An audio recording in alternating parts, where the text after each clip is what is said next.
این آستان چو باغ جنان پایدار باد، چون مهتاب در فلکش برمدار باد.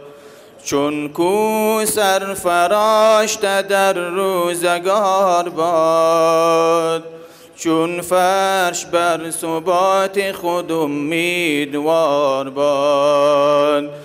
تا ابر و باد و دور قمر گرم کار باد، دارالعلوم عالی دارالقرار باد. دارالعلوم عالی دارالقرار باد. بسم الله الرحمن الرحیم. الحمد لله رب العالمين وصلى الله تعالى على خير خلقه محمد وعلى آله وصحبه اجمعین. در درس گذشته بیان کردیم دلایل عدم ثبوت مکان و کدام جهت خاص برای خداوند تبارک و تعالی را، و ای که خداوند متعال مقدس منزه از ای که دارای جهت خاص باشه.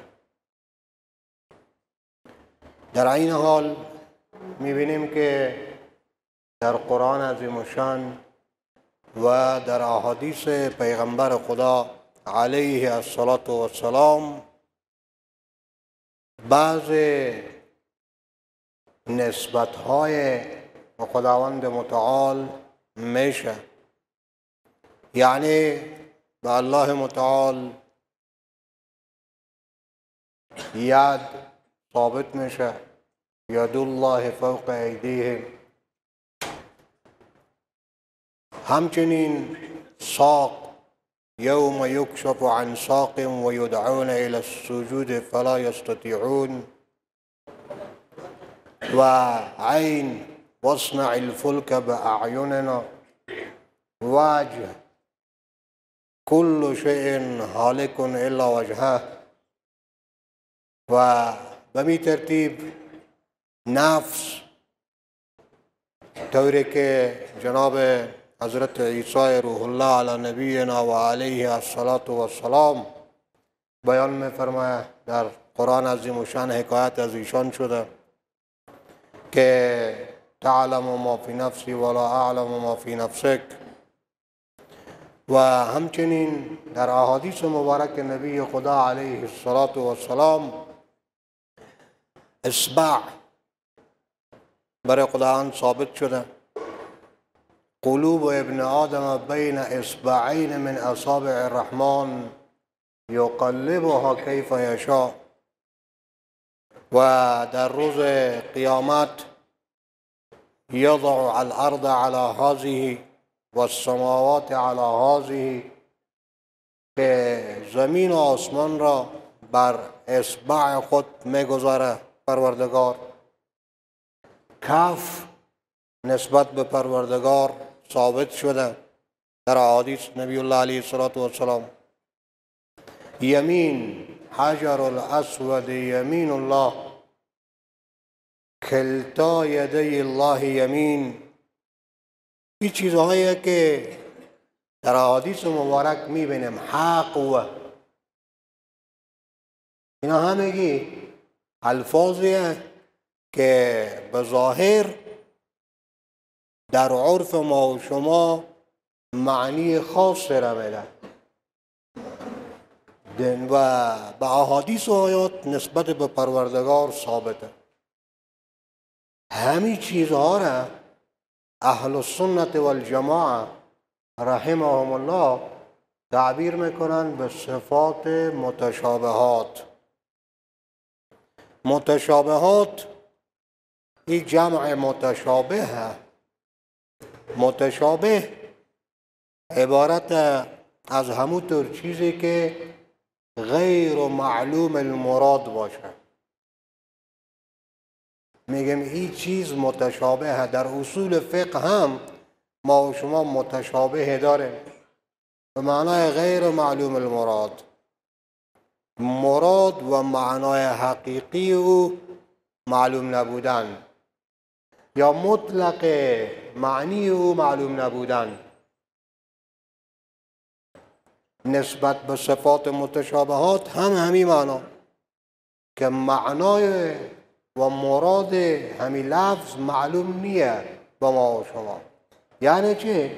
یعنی از سطح و سویه عقلی ما و شما خیلی بلندتره. همونطوری که ذات پروردگار در وصف و در کیف و در کم و در این چیزها نمیگنجه، در وهم و خیال، صفات متشابهات او هم در وهم و خیال نمیگنجه، همین میشه غیر معلوم المراد. ولیکن با این اعتبار دو گروه می باشند نسبت به صفات متشابه پروردگار. یک گروه اهل السنت والجماعه رحمهم الله و کسرهم الله تعالی می باشند که اهل سنت قائلند بی که ما همین الفاظ را بر ظاهر او روان میکنیم بدون از اینکه حتی به لغت پشتو فارسی و انگلیسی، یعنی به لغتهای دیگه ما ترجمه بکنیم، حتی تا به اندازه که لفظ بلا کیف هم برای او زیاد میکنیم. له اصبع بلا کیف، اصبع از برای خدا هست لیکن کیفیت او برای ما و شما معلوم نیست. وجه از برای خدا هست لیکن کیفیت او برای ما و شما معلوم نیست. همین لفظ را که در حدیث آمده، لفظ را که در قرآن عظیم و شان آمده، همو را در کلام فارسی و پشتو و انگلیسی و اردوی خود به کار میبره مسلمان ها و اهل سنت والجماعه رحمهم الله. له وجه، از برای خداوند وجه هست لا که وجوهنا، له ید لا که ایدینا، له اصبع لا که اصابعنا، له ساق لا که سوقنا. نه به مثل ساقهای پای ما و شما. از برای او عین هست لیکن عین بلا کیف، چون که از حیطه عقل ما و شما بیرونه. این نظر مبارک اهل سنت والجماعه رحمهم الله که خوض فرو رفتن در صفات متشابه خداوندی بلکه در مطلق صفات پروردگار ممنوع می باشه، صحیح نیه. درو فراتر از عالم، بالاتر از عالم، ماورای عالم، فراتر از عقل انسانی. کی میتونه که عقل دسترسی داشته باشه به ذات و صفات پروردگار؟ ولیکن یک گروه دیگه از خود اهل زیغ، کسایی که خداوند دلهای آنها را کج کرده، آنها میگن که همین معنایی که در مابین ما و شما و نسبت به ما و شما متعارف می باشه و در مابین خود استعمال میکنیم، همین معنا هم در خداوند تبارک و تعالی مراده. یعنی اونها همین کلمات بر ظاهر خود حمل میکنن. اهل سنت هم بر ظاهر حمل میکنن، لیکن اهل سنت بر ظاهر که موافق با شأن خدا هسته حمل میکنن، که او از سطح و سویه عقلی ما بیرونه. لیکن مشبهه که میره به طرف تجسم و مجسمه میشه، اونا میگن بر ظاهر متعارف در ما بین ما حمل میباشه. عین همین چشم ما میگیم دیگه.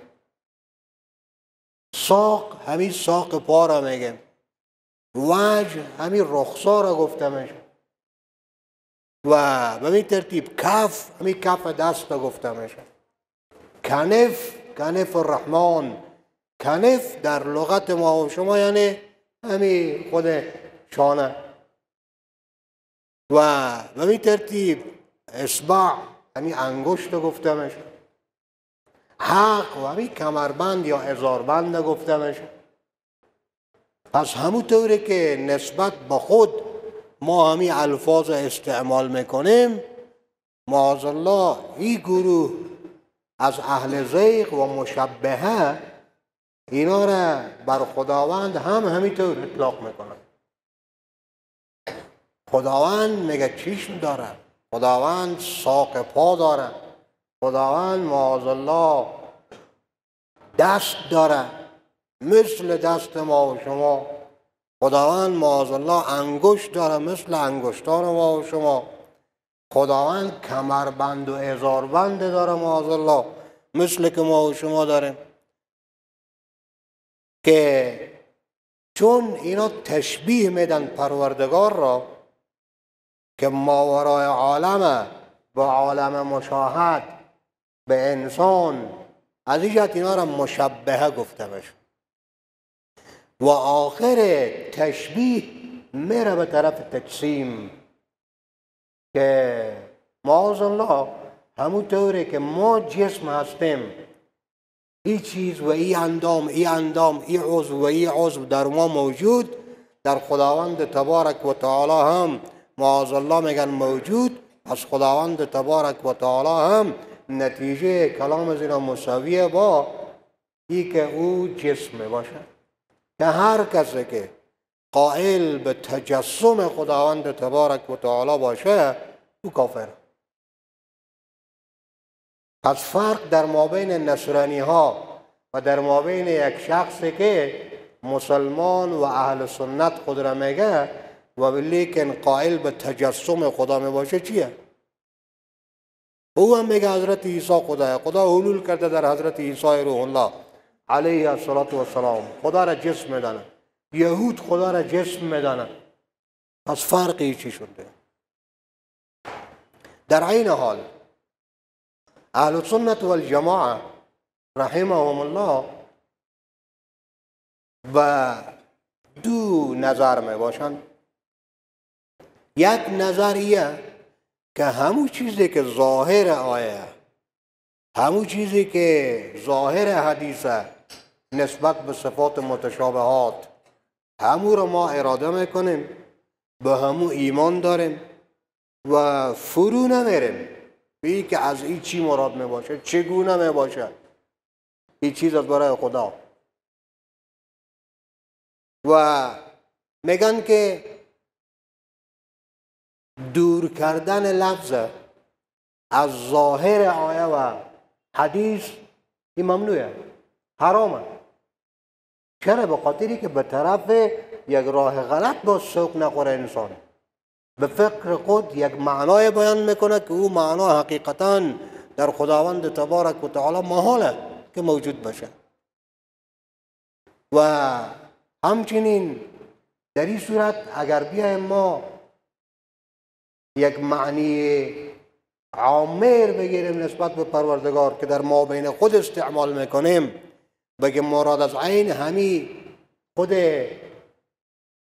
جارحه مخصوصه و چشم می باشه، مراد از وجه صورت و رخسار می باشه، مراد از کف همی کف دست می باشه، پس در حقیقت تعطل اسماء و صفات پروردگار میاد. یعنی گویایی که ما کدام صفت یا کدام اسم را که در آیه و حدیث برای خداوند تبارک و تعالی آمده ما به او باور نداشته باشیم، بلکه او را حمل کنیم بر معنای عادی و متعارف در میان خود. و به می ترتیب میره نفر به طرف تجسم، میره به طرف عقیده تشبه که او را همگی اهل سنت والجماعت رحمهم الله میفرماند او عقیده زائغه، عقیده غلط و فاسده می باشه و باطله. پس این به سر جا کن. واصنع الفلک باعیننا، در برابر عین ما بساز کشتی را. یعنی اعیون همو عین، این تو تعبیر دیگه ما نمیکنیم. ید الله فوق ایدیهم، ید خدا تفوق داره بر ید و دست دیگری. ایدیهم خود نسبت به ما و شما گفته میشه، نسبت به خدا ید الله فوق ایدیهم، ید خدا. نمیگم دست خدا، بالای دستان ایشانه، هیچ چیز گفته نمیشه. این گروه هم مفوضه گفته میشه، یعنی تفویض و علم تلک الصفات الی الله تعالی را میکنن که ما نمیدانیم، قاصریم. او باز در عالم آخرت معلوم میشه که چی مراد داره خداوند تبارک و تعالی از این چیزها، به اونجا معلوم میشه. ما نمیدانیم، این فراتر از درک ما. پس تفویض میکنن، میسپارن علم معنای حقیقی الفاظ به خداوند تبارک و تعالی. این خیلی اسلم می باشه، خیلی سالمتر. عقیده همیتونه، بلا تشبیه، بلا کیف. یک گروه دیگه می باشه معوله. حضرات اهل سنت والجماعت رحمهم الله برخی البته بعد از سلف صالحین، بعد از صحابه، بعد از تابعین، بعد از تبع تابعین، علمای دیگه هنگامی که میبینن که برخی از مردم به طرف معنای ظاهری که در مابین مردم استعمال میشه میرن، اینجا کوشش میکنه که همین عقیده مسلمان ها را از ای که به طرف معنای غلط و باطل بره، ای را برحذر نگه دارن، دور نگه دارن. پس به خاطر تعویل میکنن. قلوب ابن آدم بین اصبعین من اصابع الرحمن، یعنی چه؟ قلبهای بنی آدم در مابین قدرت و اراده پروردگاره. دو اصبع پروردگار که در حدیث مبارک آمده، از او تعویل میکنن به ایمان، قدرت و اراده. خداوند قادر بر قلوب انسان ها، خداوند اراده داره، هرگاهی که اراده بکنه یقلبها کیف یشاء، طوری که بخواه او را برمیگردانه. گاهی اوقات به طرف طاعت، گاهی اوقات به طرف معصیت، گاهی اوقات کثرت عبادت، گاهی اوقات قلت عبادات نافله. بی ترتیب. و لیکن یک فرقی که هست، و فرقیه این را تشبیه گفته نمیشه.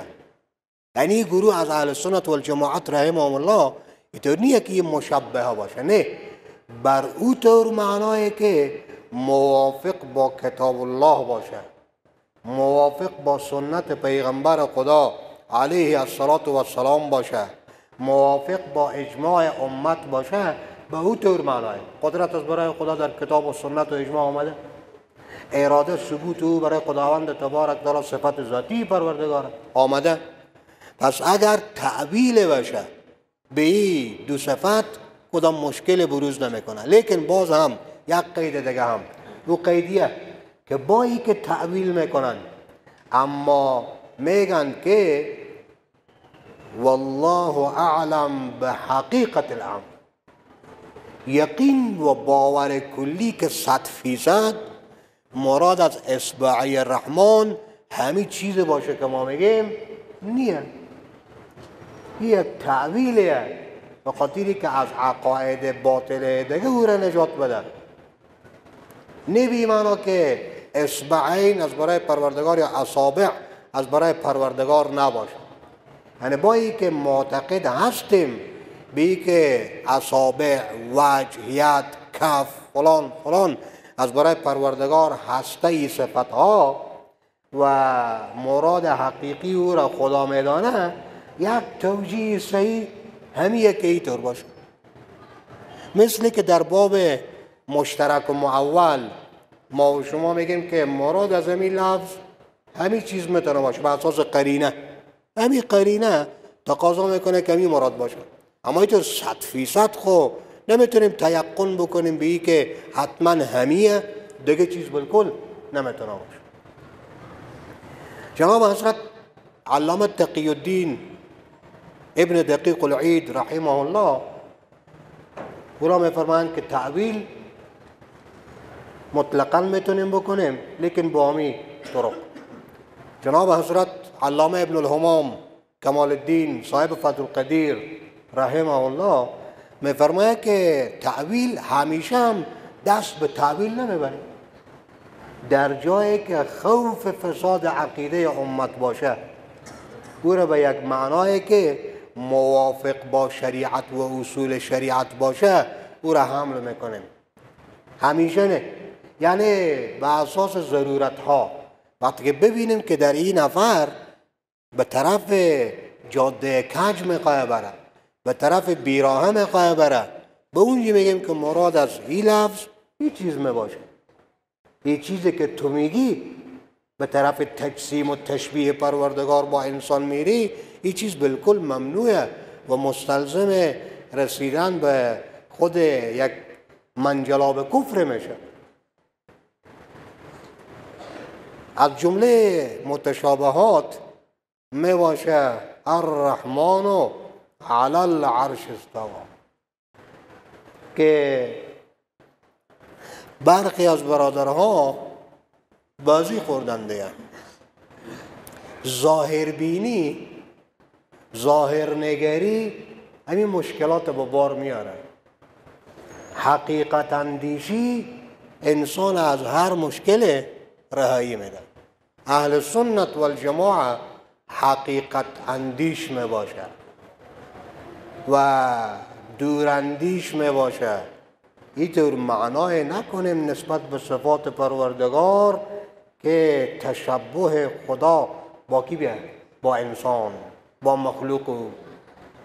اینطور چیزی نباشه. اینا میگن نه، ظاهر همین چیزه، در ما هم کس همین چیز میباشه مراد، پس در خدا هم همین چیز مراد میباشه. از ظاهریت میره به طرف معاذ الله عقاید باطله. نسبت به الرحمن علی العرش استوا هم بعض برادرها را فریب دادند. اشخاصی که نمیدانند حقیقت امر را، نمیدانند اقوال سلف صالحین را. ما در خود عقیده حقه، کتابی که در این موضوع مطلق عقیده نوشته از اول تا آخر، همین موضوع مفصل بحث کرده.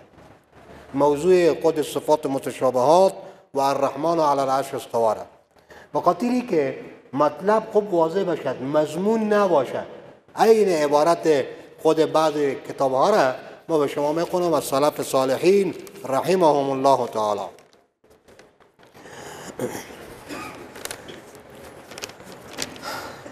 حضرت امام ترمذی که خب معروف شخصیت، جهانی شخصیت، امام و محدث می باشه، صاحب ترمذی می باشه، جامع ترمذی، سنن ترمذی که از معتبرترین کتب حدیث. بعد از این که حدیث نزول رب تبارک و تعالی فی کل لیلتنا به سماع الدنیا، از سماع الدنیا بیان میکنه، نزول رب تبارک و تعالی، او همه که میاد انشاءالله بعدا در مجالس بعدی که 2 مجلس دیگه پیرامون این موضوع انشاءالله داریم. بعد از این که حدیث ذکر میفرمایه که هاکذا روی عن مالک و سفیان بن عیینه و عبدالله بن المبارک انهم قالوا فی هذه الاحادیث. از امام مالک، امام دارالهجره، یکی از ائمه اربعه، سفیان بن عیینه رحمه الله، معتبرترین محدث در زمان خود، عبدالله بن المبارک خراسانی، یه معتبرترین شخصیت در باب حدیث و در باب فقه. اونا چی گفتن در مورد حدیث؟ که امروها بلا کیف، همین احادیثی که در او صفات متشابهات می باشه او را همینطور روان کنید و جریان بر لفظ بدید بلا کیف، بدون اینکه کیفیت او را بیان کنید. ینزل الرب تبارک و تعالی فی کل لیلة الی السماء الدنیا. اگر کسی بپرسه که چگونه، حالا ترجمه میکنیم، چگونه ترجمه میکنیم؟ نزول بلا کیف میکنه پروردگار هر شب به آسمان قریب. چگونه؟ این به وهم و به تصور و به عقل ما و شما نمیتونه برابر بیاد. بلا کیف.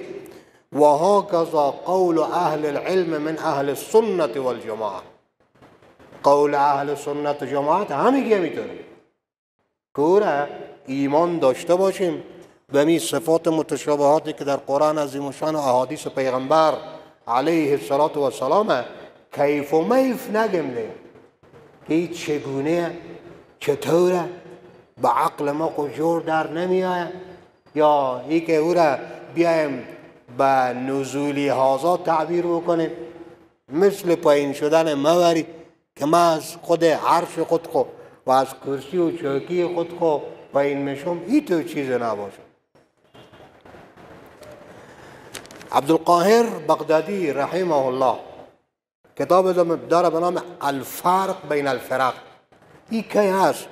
1011 سال پیشه. 1011 سال پیش به سنه 429 هجری قمری فوت کرده. حالا 1440 دیگه نه؟ 1440. این 429 فوت کرده. 1000 رو بگذاریم کنار، 11 هم به کنار، تو 1011 سال پیش.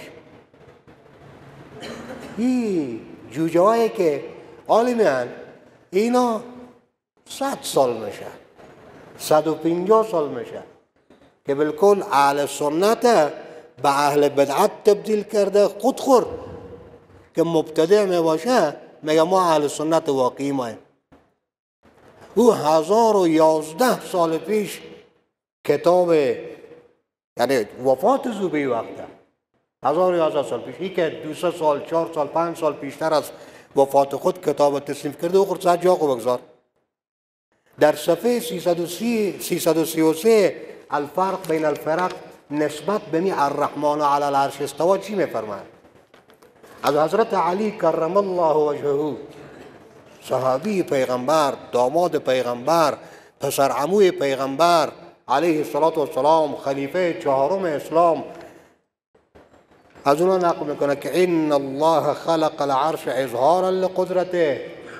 خداوند تبارک و تعالی عرش که خلق کرده به خاطر اظهار قدرت خود، لا مکان لذاته. اینطور نیه که عرش مکان پروردگار باشه، مثل چوکی باشه نسبت به ما و شما. اینطور نیه. قد کان ولا مکان، پروردگار بوده و مکان نبوده. اگر بگید عرش مکان خدای معاذ الله، تو عرش کو یک چیز حادثه، از جمله مخلوقات پروردگاره. پیشتر از عرش کجا بود باز خدای؟ کان ولا مکان، بود پروردگار ولیکن مکان نبوده به وقت. و هو الان کما کان. خداوند تبارک تعالی حال همون طوریه که سابق بوده. سابقا بلا مکان، حال هم بلا مکان میباشه. پس عرش مکان پروردگار نیه، طوری که به ذهن بعض از افراد میه که خداوند تبارک و تعالی بر روی عرش نشسته، یک جای هم خالی داره و به روز قیامت محمد مصطفی علیه السلام به کنار خود میشانه. بعضی به می تفکرات رفتن، هست نقل ها از اونام پیش ما هست که کسی چی گفته و چی میگن. این اینو تجسیمه، اینو تشبیه که خداوند تبارک و تعالی را تشبیه میده بگی به ما و شما معاذ الله، که یک کسی بشینه به روی چوکی دو نفره، جای یک نفر خالی، یکی دیگر هم باز بدن پیش خودشانه. این حضرت علی میفرماید رضی الله عنه. جعفر صادق رحمه الله نواسه پیغمبر خدا علیه السلام میفرماید که من زعم ان الله تعالی شیء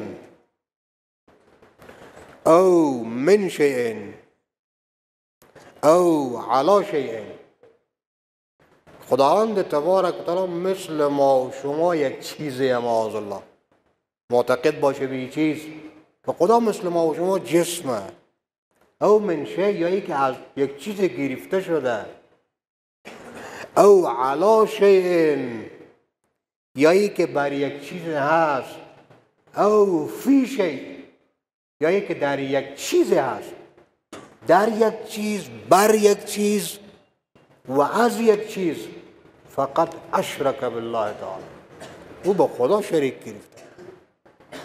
کسی که میگه خداوند مثل ما و شما هست، پس خدا رو با ما تشبیه کرده، ما و شما رو با خدا تشبیه کرد، این شرک به خدا.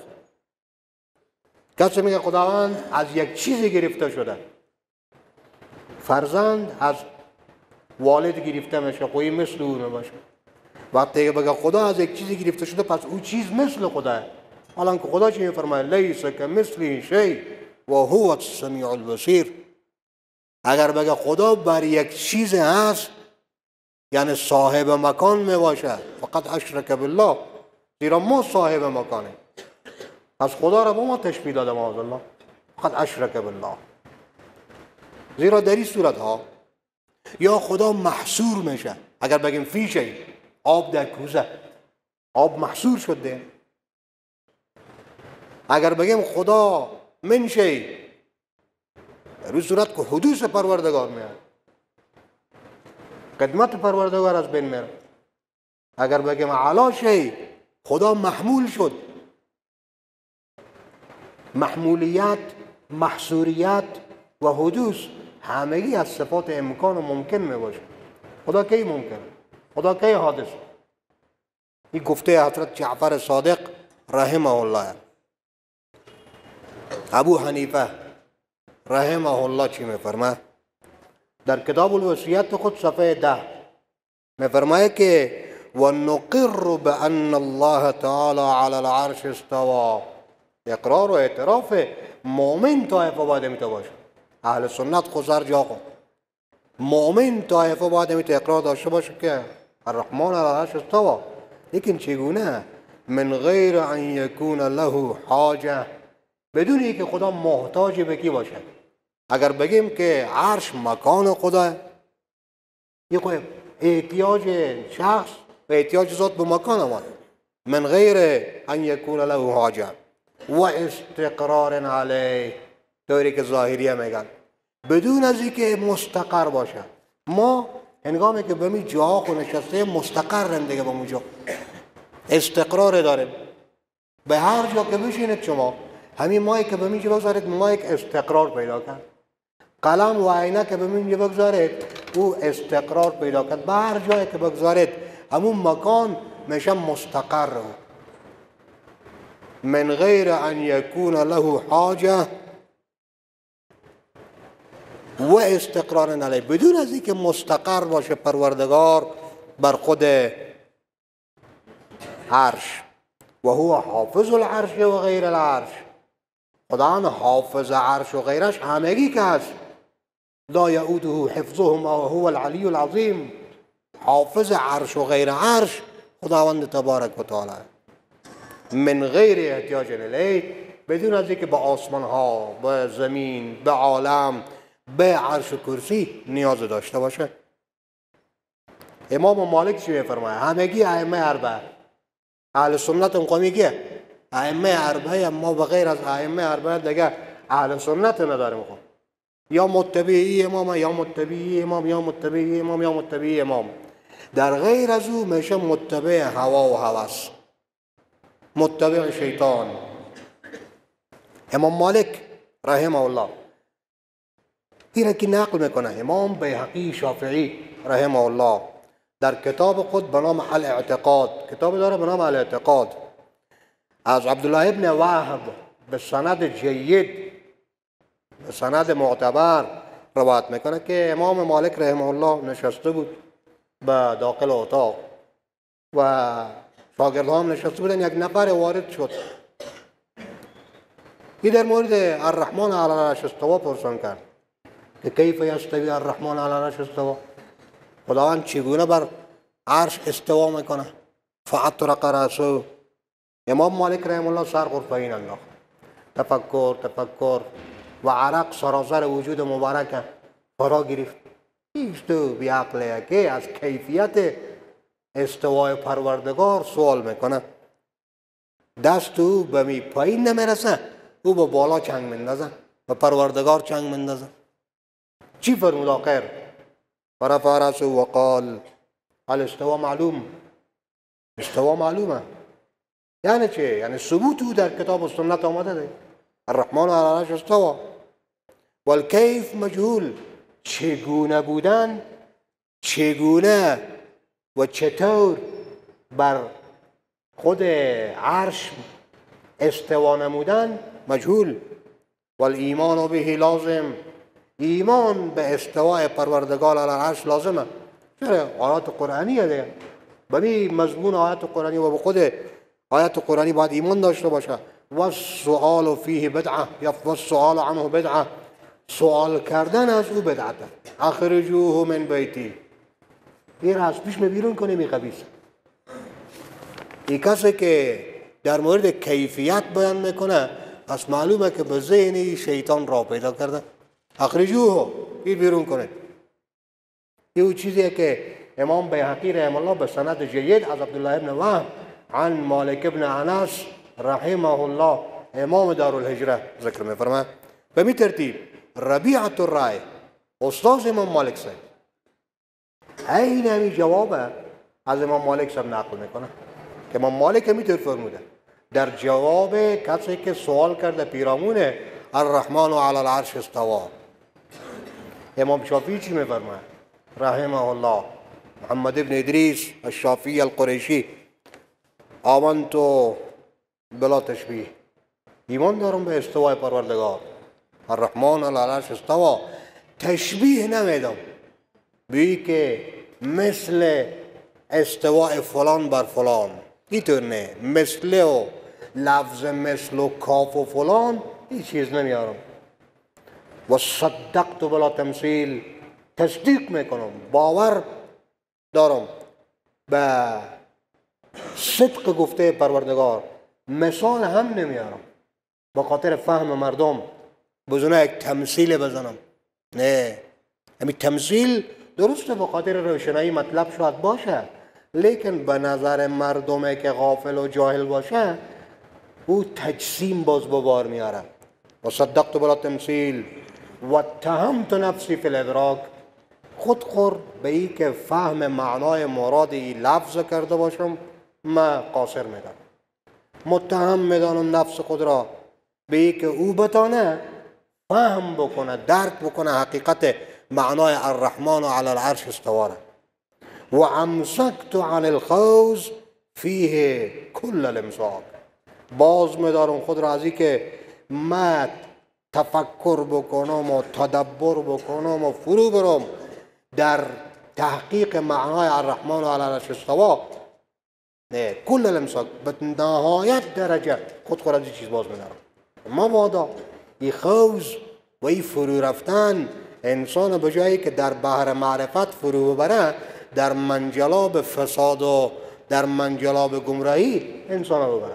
و امسکت نفسی عن الخوض فیه کل الامساک، این شافعی رحمه الله میفرماید. احمد حنبل، احمد ابن محمد ابن حنبل رحمه الله او چی میفرماید؟ الاستوا کما اخبار، استوا اونطوریه که خدا گفته دیگه الرحمن علی العرش استوا. اعتقاد ایمان یک مسلمان و از اهل السنت والجماعه و امام بغداد رحمه الله او میباشه همی که الاستوا کما اخبار لا ما یخطر للبشر، نه طوری که به خطور و به ذهن نفر میاد، او طور نه، او طور نمیباشه. الاستواء کما اخبر لا کما یخطر للبشر که به ذهن بشر میانه، از او بالاتر قرآن. خلال رحمه الله در کتاب السنه از امام احمد حنبل نقل دیگه داره که میفرماید احمد حنبل فرمود استوى علی العرش کیف یشاء کیف شاء، طوری که خواسته همون طور استوا نموده و کما شاء و چنانچه خواسته، یعنی چطور و چگونه، چطور و چگونه با خود خدا ارتباط داره. کیف شاء و کما شاء بلا حد، بدونی که حد و مرز داشته باشه. همین قدر بگیم 2 وجب 3 وجب 10 وجب، نه، حد و مرز نه، نهایت از برای یک جسم دیگه. ولا صفه یبلغها واصف، بدون از اینکه کدام صفت داشته باشه، یعنی صفت او را واصف هم نمیتونه که به توصیف او بپردازه. ولا صفت یبلغها واصف، که وصف کننده هم به صفت او و توصیف استوای الرحمن علی العرش بپردازه، اینطور نیست. ابو بکر باقلانی رحمه الله چی میفرماید؟ نقر بان الله استوى علی العرش، اقرار داریم، اعتراف داریم، ایمان داریم استواء لائقا لذاته تعالی، به ذاته تعالی، استوایی که مناسب با شأن پروردگاره. یا عقیده اهل سنت والجماعت، خارجا عن فهم البشر، خارج از فهم بشر بیرونه. و نتیقن، یقین داریم به ان استواءه لیس که استواء نوح علی السفینه، مثل استواء حضرت نوح بر سفینه و کشتی نمی باشد. او خو استواء مکانیه، او خو متمکن و مکانه. خداوند تبارک و تعالی متمکن نمی باشد، صاحب مکان نمی باشد. این نظر سلف صالحینه، علی مرتضی، جعفر صادق، ابو حنیفه، امام مالک، امام شافعی، احمد حنبل، عبدالقاهر بغدادی، امام ابو بکر باقلانی، هزارها. امام ترمذی چی فرموده بود؟ که این نظر غیر واحد، یک نفر نه، همگی اهل سنت والجماعت رحمهم الله که در صفات متشابهات خوض صورت نگیره، فرو نرن.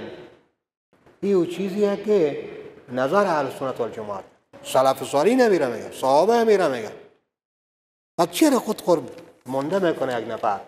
اسب میتازانه تا ای که اسب زو هم به حمار تبدیل بشه و ذهن زو هم بالکل مانده و خسته بشه و آخر هم بره به منجلاب فساد عقیده ای. بجایی که اهل سنت باشه و خود سنی میگه، میشه مشبهه معاذ الله، میشه مجسمه معاذ الله. تو نظر اهل سنت والجماعت سلف صالحین.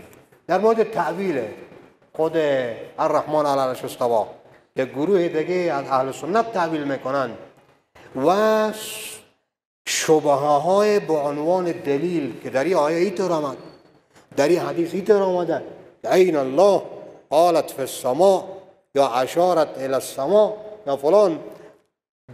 دو درس بعدی دلایل یک گروه ظاهریه ذکر میشه و جواب از اونا داده میشه.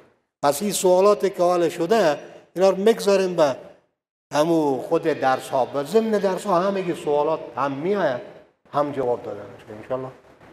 شاید شما یک سوال کرده باشید، ما از قرآن عظیم الشان 10 تا میاریم، از حدیث پیغمبر 7-8 تا حدیث میاریم که به ذهن شما شاید نباشه. تا ای که نیایه این چیزا به ذهن شما، یک کور فکره ذهن شما مخدوش نکنه.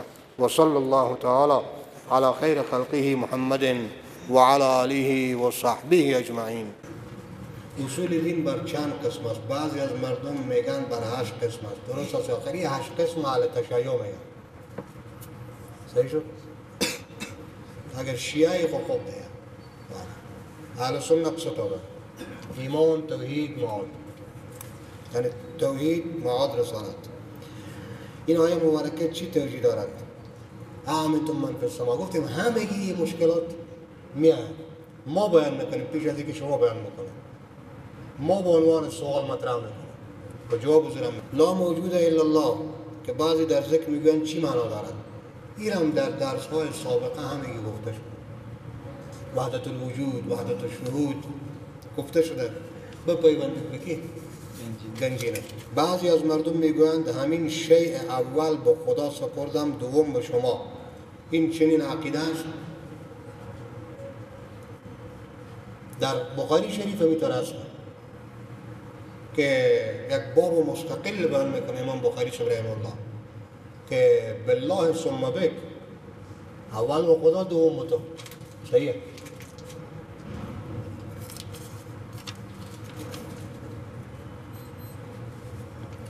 خداوند به بعضی از انسانها روزی میداد و از بعضی میگیرد، به کسی ثروت میداد و از بعضی میگیرد. دلیل آن چیست؟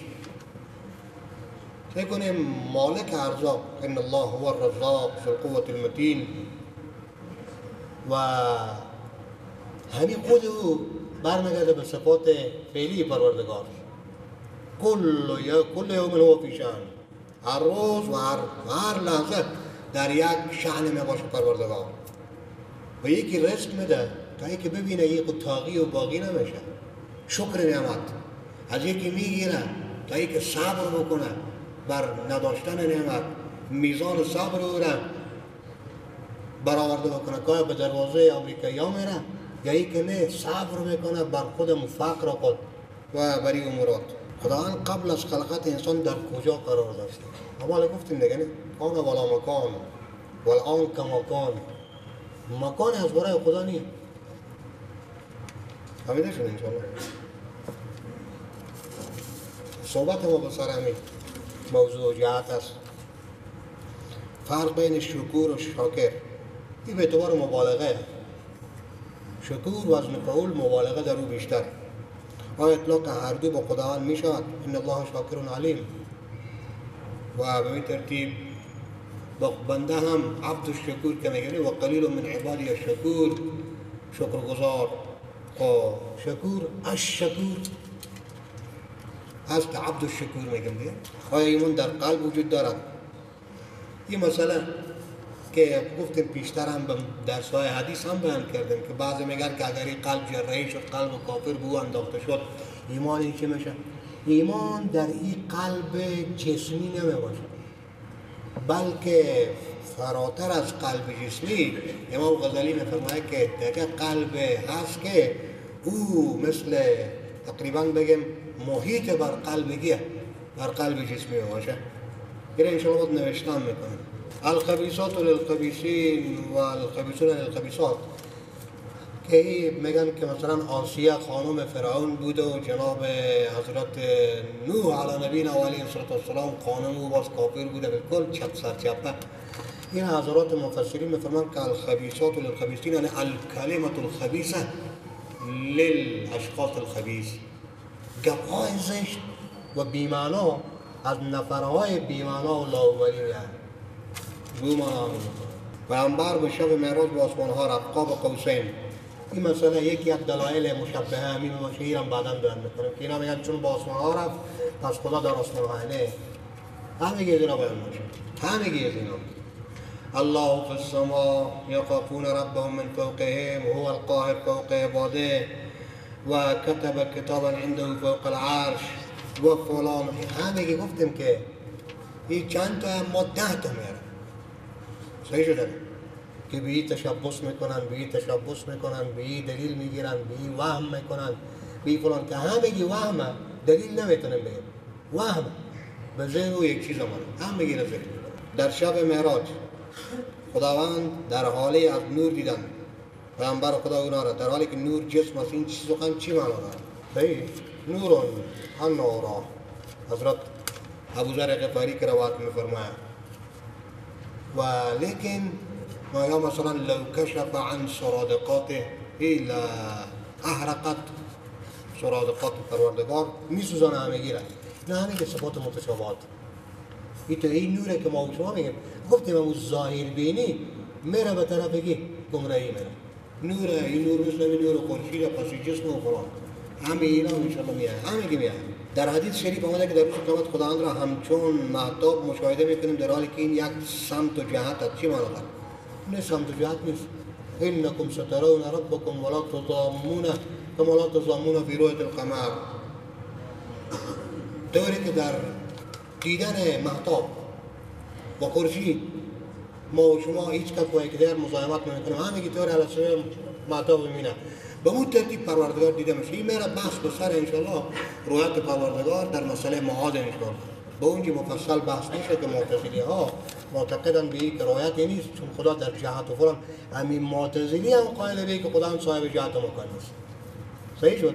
او باز از این میره به یک گمراهی که پس خدا هم دیده نمیشه. نه، رویت بلا کیفه. او مسئله معاد انشاءالله مطرح میشه.